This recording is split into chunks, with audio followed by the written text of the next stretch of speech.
A very good morning, L.K.Gs. How you all? I hope you all are fine. I'm your teacher, Ms. Kundan, and today our topic is number in words 1 to 7.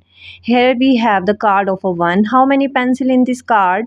1 pencil. How many? 1 pencil. O-N-E, 1. Here we have the card of 2. How many pencils are there? 2 pencils. T-W-O-2. Here we have the card of the 3. How many pencils we have? 3 pencils.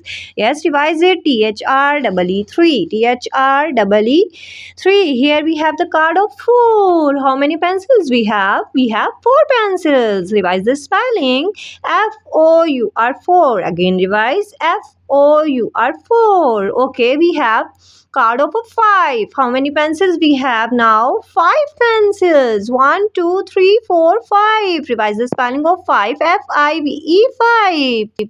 And now we have the card of 6. How many pencils we have? We have 6 pencils. 1, 2, 3, 4, 5, 6. We have 6 pencils. Revise the spelling of 6. S-I-X 6.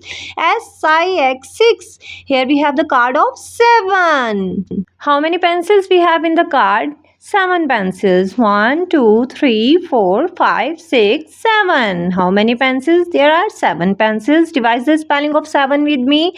S-E-7-E-N-1, 7. S-E-7-E-N-1, 7. Okay, students, learn the spelling in a very nice way. Thank you for watching. Enjoy your day. Khuda Hafiz.